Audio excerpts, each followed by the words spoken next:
నమస్తే welcome to #you నేను మీ రాజేష్.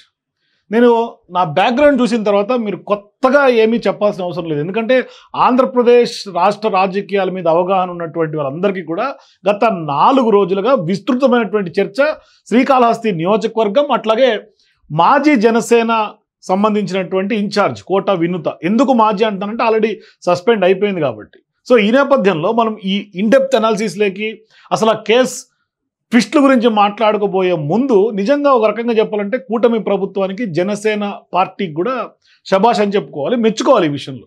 ఎందుకంటే ఆ పార్టీ సంబంధించినటువంటి లీడర్స్ క్రైమ్లో ఇన్వాల్వ్మెంట్ అయ్యి అరెస్ట్ అయిన తర్వాత with in short span of period ఆ పార్టీ నుంచి సస్పెండ్ చేయటం.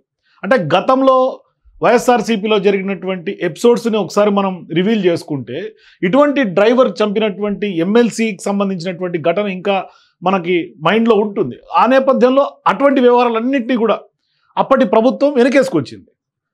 ఆ కేసు నీరుగార్చే ప్రయత్నం చేసింది. కానీ జనసేన అధినేతగా ఉన్నటువంటి పవన్ కళ్యాణ్, డిప్యూటీ సీఎం ఒకటేసారి ఇమ్మీడియట్ రియాక్షన్, వాళ్ళని పార్టీ నుంచి దంపతులు ఇద్దరిని సస్పెండ్ చేశారు. అంటే వాళ్ళు చాలా ఆస్పైర్ తోటి విదేశాల్లో సాఫ్ట్వేర్ ఇంజనీర్గా చేస్తున్నటువంటి వాళ్ళు పవన్ కళ్యాణ్ మీద కొంత అభిమానంతో రాజకీయాల మీద యువతకి ఒక మార్పు కోరుతూ వచ్చినటువంటి ఒక గొప్ప ఉద్దేశం ఉన్నటువంటి రాజకీయ నాయకులు కోట వినుత, అట్లాగే ఆమె భర్త చంద్రబాబు. కానీ సీన్ కట్ చేస్తే విధి లిఖితం అనుకోవాలా, టైం బ్యాడ్ అనుకోవాలో తెలియదు, కానీ ఒక షార్ట్ పీరియడ్లోనే వాళ్ళు రాజకీయాలకు బలయ్యారనుకోవాలా, లేదంటే కనుక పర్సనల్ ఇష్యూస్ తోటి కొంత ఇబ్బంది పడి ఒక రకంగా చెప్పాలంటే జైలు పాలయ్యారని చెప్పాలా. కానీ ఒక రకంగా చెప్పాలంటే ఈ కేసు అయితే మాత్రం రోజుకో ట్విస్ట్గా మారుతుందని చెప్పుకోవచ్చు. ఎప్పుడైతే చెన్నై పోలీసులు కోట వినుత దంపతులతో పాటు మరో 3 అరెస్టులు చేశారో, ఇప్పుడు పోలీసుల విచారణలో వాస్తవాలు కళ్ళు బైర్ల గమ్మే వాస్తవాలు, మరి ట్విస్టుల మీద ట్విస్టులు, అసలు ఒక రకంగా చెప్పాలంటే మలుపుల మీద మలుపులు అని చెప్పాలి. అంటే ఇంత మలుపులు, ఇంత ట్విస్టులు కేవలం ఆ వీడియోల గురించి ఎందుకు? మరి అటువంటి వీడియోలు ఏంటి? ఈయన వాళ్ళ డ్రైవర్గా ఉన్నటువంటి రాయుడు అలియాస్ శ్రీనివాస్ అనుకుంటా, ఇట్లా ఏంటి అనేది ఒక చర్చ. అంటే ఒక విషయం తెలియగానే మరో విషయం వెలుగులోకి వస్తుంది. కోట వినుతకు సంబంధించి అరెస్ట్ కేసులో, ఆ రాయుడు మర్డర్ కేసులో దాని గురించి విశ్లేషిస్తుంటే ఒక్కొక్కటి బయటకు వస్తూ ఉన్నాయి. ఏంటంటే ఈ కేసును విచారిస్తున్నటువంటి పోలీసులకి ఒక రకంగా చెప్పాలంటే చూస్తున్నటువంటి ఫ్యాక్ట్స్ అన్ని దిమ్మ తిరిగిపోతుంది.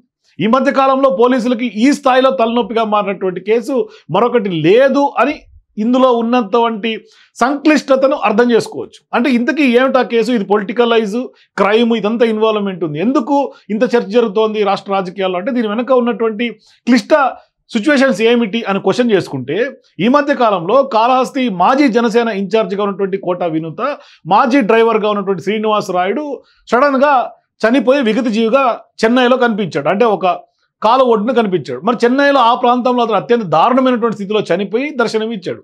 అతడి చేతి మీద కోట వినుత పేరుతో ఉన్నటువంటి పచ్చబొట్టు. దీంతో పోలీసులకు అనుమానం వచ్చింది, క్లారిటీ వచ్చింది. చనిపోయినటువంటి వ్యక్తి శ్రీనివాస్ రాయుడని నిర్ధారించుకున్నారు పోలీసులు. సీన్ కట్ చేస్తే ఆ తర్వాత తనదైనటువంటి కోణంలో వాళ్ళు పోలీసులు దర్యాప్తు చేసి కేసుని నీరు గారకుండా వీళ్ళని అరెస్ట్ చేసినటువంటి పరిస్థితి. చివరికి కోట వినుత, ఆమె భర్త, ఇంకో 3 అదుపులోకి తీసుకున్నారు. ఈ కేసులో ఇంకా చాలామంది నిందితులు కూడా ఉన్నట్టుగా పోలీసులు ఇప్పటికీ అనుమానిస్తున్నారు. వారిని కూడా పోలీసులు భవిష్యత్తులో అదుపులో తీసుకునే అవకాశం ఉంది. ఇప్పటికైతే 3 తీసుకున్నారు. మరి ఈ కేసు విచారణ కొనసాగుతున్నటువంటి సందర్భంగా రోజుకో తీరుగా విషయాలు వెలుగు చూస్తూ ఉన్నాయి. అంటే ఇక్కడ ప్రధానంగా తెర మీదకి వస్తున్నటువంటి అంశం ఏంటంటే, పడక గదిలో అంటే బెడ్రూమ్లో ఉన్నటువంటి సీక్రెట్ వీడియోస్ సీక్రెట్ కెమెరాల ద్వారా రికార్డ్ అయినట్టుగా గమనించారు. మరి ఆ సీక్రెట్ కెమెరాలు ఎవరు ఏర్పాటు చేశారు? అంటే దంపతులు ఇద్దరు ఏకాంతంగా ఉన్నటువంటి దృశ్యాలను రికార్డ్ చేసినటువంటి ఘటన ఇది. అవన్నీ కూడా బయట పెడతారని బెదిరింపులకు పాల్పడినటువంటి వ్యవహారం.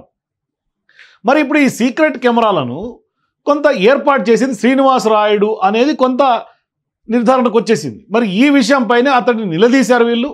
మర్యాదగా ఇవ్వాలని అడిగినట్టుగా తెలుస్తోంది, కానీ అతను ఒప్పుకోలేదు. మా ప్రత్యర్థికి వాళ్ళకి అతను చేరవేసినట్టుగా సమాచారం. దాదాపుగా 30 లక్షలను వాటిని విక్రయించినట్టుగా, అంటే అమ్మేసినట్టుగా అర్థమవుతోంది. అందుచేతనే ఇప్పుడు అతడు ఇలా అయిపోయాడని కోట వినుత విచారణలో భాగంగా చెప్పారని చాలా వరకు బయట సోషల్ మీడియాలో కానీ మీడియాలో కానీ ఇటువంటి కథనాలు ప్రచారంలోకి వస్తూ ఉన్నాయి. మనకు అందుతున్నటువంటి సమాచారం కూడా వాస్తవం అదే. మరి ఇప్పుడు కోట వినుత చెప్పింది నిజం అనుకుంటే ఇక్కడ చాలా ప్రశ్నలు తెర మీదకి వస్తాయి. శ్రీనివాస్ రాయుడిని అసలు బెడ్రూమ్ దాకా ఎందుకు రానిచ్చారు? ఏంటి సాన్నిహిత్యం? అంత సాన్నిహిత్యం ఉంటే మాత్రం అక్కడి దాకా ఎందుకు రాణిస్తారు? ఎవరికైనా సహజంగా ఇంట్లో పనిచేసే డ్రైవరు బెడ్రూమ్లోకి ఎంట్రీ ఎట్లా ఉంటుంది అంటే వాళ్ళ ఫ్యామిలీ మెంబర్ లాగా, సరే వాళ్ళ ఫాదర్ లేడు, 10 ఏళ్ల నుంచి ఈమెతోటి వీళ్ళ దంపతులతోటి ఆ శ్రీనివాస్ రాయుడు ఉంటున్నాడు, ఉన్నప్పటికీ అంత బెడ్రూమ్లోకి వచ్చి వీడియోస్ షూట్ చేసి సీక్రెట్ కెమెరాస్ ఏర్పాటు చేసి అంత క్లోజ్నెస్, ఆ ఫ్యామిలీతో బాండింగ్ ఎట్లా ఏర్పడింది అనేది ఒక పెద్ద ప్రశ్న. అంటే వాస్తవానికి ఎవరన్నా బెడ్రూమ్లోకి ఎంటర్ అవ్వాలంటే ఖచ్చితంగా వాళ్ళ హస్బెండ్స్కి తప్ప మరొకరికి అవకాశం ఉండదు సహజంగా, పెద్ద ఇంట్లో కానీ ఏ ఇంట్లో అయినా కూడా. మరి ఆఖరికి కుటుంబ సభ్యుడికి కూడా గదిలో వెళ్ళాలంటే కూడా కొంత ఆలోచిస్తారు సహజంగా బెడ్రూమ్లోకి వెళ్ళాలంటే. అలాంటి సిచ్యువేషన్స్లో మరి ఇప్పుడు ఈ రాయుడు అక్కడి దాకా ఎలా వెళ్ళగలిగాడు అంటే అంత సాన్నిహిత్యం అతడికి ఎలా వచ్చింది? మరి ఎలా వచ్చిందంటే నేను ఆరోపణలు చేయను, ఇక్కడ ఈ ఫోటో చూస్తే మీకే అర్థమవుతుంది ఎలా వచ్చింది. మరి అంత సాన్నిహిత్యం అతడికి వచ్చిన సందర్భంగా అతడు సీక్రెట్ కెమెరాలు ఏర్పాటు చేసి వీడియోలు బయటికి వచ్చేదాకా ఆమె ఎందుకు నిశ్శబ్దంగా ఉండిపోయింది అనేది ఇప్పుడు ప్రధానమైనటువంటి ప్రశ్న. మరి కోట వినుత పెద్ద ఎత్తున శ్రీనివాస్ రాయుడు చేతి మీద కోట వినుత పచ్చబొట్టు ఉండటం, మరి అంతగా పచ్చబొట్టు వేసుకునేంత ప్రేమ ఏముంది ఇద్దరి మధ్య? మరి ఎంత నమ్మకంగా పనిచేసి ఉంటే సరే ఒక యజమాని పేరుని పచ్చబొట్టు రూపంలో డ్రైవర్ ఏ స్థాయిలో వేయించుకుంటారో ఆ స్థాయిలో వేయించుకోవాలంటే ఎంత ప్రేమ ఉంటుంది? మరి చేతి మీద పచ్చబొట్టు పొడిపించుకున్నాడంటే అది ఖచ్చితంగా వేరే అర్థం దారి తీసే అవకాశాలు ఉంటాయి. మరోవైపు శ్రీనివాస్ రాయుడుతో వినూత దిగినటువంటి ఫోటోలు కూడా వేరే అనుమానాలకు కూడా తావిస్తూ ఉన్నాయి. ఇటువంటి ఫొటోస్, రెస్టారెంట్లో కూర్చున్న ఫోటోలు, లేకుంటే తిరుమలలో దిగినటువంటి ఫోటోలు, ఇటువంటి ఫోటోలన్నీ ఇప్పుడు ఓ పార్టీ నాయకులు బయట పెడుతున్నటువంటి సందర్భం మనకు కనిపిస్తుంది. అంటే ఇది ఈ క్రైమ్ సీన్ పొలిటికల్ వారికి తెరలేచింది. సోషల్ మీడియాలో పోస్ట్స్ వస్తూ ఉన్నాయి, పెద్ద ఎత్తున వైరల్ అవుతా ఉన్నాయి ఆ పోస్టులన్నీ కూడా.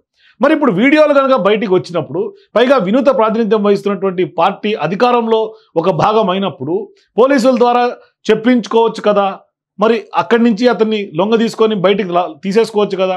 అలా చేయకుండా నేరుగా వాళ్ళే డైరెక్ట్గా ఇన్వాల్వ్ అయ్యి ఇప్పుడు శ్రీనివాస్ రాయుడిని అంతమొందించే కుట్ర చేశారంటే మరి ఈ అందం వెనకాల ఎంత క్రూరత్వం దాగి ఉంది. మరి ఇప్పుడు వాళ్ళ సోదరికి ఫోన్ చేసి 30 లక్షలు ఇస్తామని చెప్పినట్లుగా కొన్ని సోషల్ మీడియాలో కథనాలు వస్తూ ఉన్నాయి, వాళ్ళ చెల్లెలు మాట్లాడుతున్నటువంటి బయటలు వస్తూ ఉన్నాయి. అంటే దానికి ఆమె ఒప్పుకోలేదని, సామాజిక న్యాయం కావాలని కోరిందని ఈ మీడియా కథనాల ద్వారా తెలుస్తుంది. అంటే ఇప్పుడు శ్రీనివాస్ రాయుడు చేతి మీద వినూత పేరు పోలీసులకు బలమైన ఆధారంగా ఉంది కాబట్టి ఇప్పుడు విచారణలో వినూత దంపతులు ఏకంగా సీక్రెట్ కెమెరాలు వీడియోలను చెప్తున్నారు. శ్రీనివాస్ రాయుడు ఏమో సోదరు 30 లక్షలు ఇస్తామని చెప్పారని అంటున్నారు. మరోవైపు శ్రీనివాస్ రాయుడు నానమ్మ చెప్పినటువంటి విషయం ఇంకో రకంగా కనిపిస్తుంది. ఈ విషయం జనసేన అధినేత పవన్ కళ్యాణ్కు కూడా తెలుసని, తన మనవడి ప్రాణాలు కాపాడాలని చెప్పినప్పటికీ ఆయన పట్టించుకోలేదని ఆమె చెప్తోంది ఒక పక్క. ఇలా ఎటు చూసినా సరే ఈ కేసులో అనేక ట్విస్టులు కనిపిస్తూ ఉన్నాయి. చూడాలి ఏం జరుగుతుంది ఏంటని. ఎందుకంటే ఇప్పుడు 30 లక్షలు ఇచ్చి సెటిల్ చేసుకోవాలి అని వీళ్ళు ఆఫర్, అంటే వాళ్ళ డిమాండ్ ఆఫర్లా కనిపించిన నేపథ్యంలో నిజంగానే ఇక్కడ ఏదో సంవాడ్ జరిగింది, ఆ మిస్టరీ విడాల్సినటువంటి అవసరం ఉంది. లేకుంటే సీక్రెట్ కెమెరాలు పెట్టడం ఏంటి, లేదంటే కనుక ఇతను ప్రత్యర్థులకి చేరవేయటం ఏంటి, లేకుంటే ప్రత్యర్థులకు చేరవేశాడా, ఈయన బహిరంగ మార్కెట్లో పెట్టి విక్రయించినట్టుగా కొన్ని కథనాలు వస్తూ ఉన్నాయి. సో ఓవరాల్గా తీసుకుంటే ఒక మిస్టరీ లాగా వినూత కేసు జరిగింది. మరి ఇక్కడ శ్రీనివాస్ రాయుడు పాత్ర ఏంటి? ఎందుకంటే చనిపోయాడు కాబట్టి ఇప్పుడు తెలిసే అవకాశం లేదు. ఇప్పుడు వినూత వాళ్ళు ఏం చెప్తుంది నమ్మాలి. అందుకని ఇప్పుడు వాళ్ళ కుటుంబ సభ్యులు ఒక వాదన, వినూత వాదన ఒకటి. మొత్తం మీద పోలీసులకు క్లారిటీ ఇవ్వాల్సినటువంటి అవసరం ఉంది. చెన్నై పోలీసులు చాలా వేగంగా దర్యాప్తు చేస్తున్నారు. రోజుకు కొత్త విషయం వెలుగు చూస్తున్నటువంటి నేపథ్యంలో ఫైనల్గా పోలీసులు ఛార్జ్ షీట్ వేసిన, రిమాండ్ రిపోర్ట్ కనుక వేస్తే, కోర్టులో వేస్తే అప్పుడు మనకి ఒక పూర్తి స్థాయిలో క్లారిటీ వచ్చే అవకాశం ఉంది. కాబట్టి బయట అనేక స్పెక్యులేషన్స్ ఈ కేసులు జరుగుతూ ఉన్నాయి. చూద్దాం ఏంటి ఫైనల్ అనేది కూడా. మీరు కూడా వినూత కేసులో ఏం జరిగి ఉంటుంటుంది, మరి ఆ సీక్రెట్ కెమెరాలు ఎందుకు ఏర్పాటు చేశాడు రాయుడు, మీ అభిప్రాయాల కింద నాకు కామెంట్స్లో తెలియజేయండి. For more videos please watch #.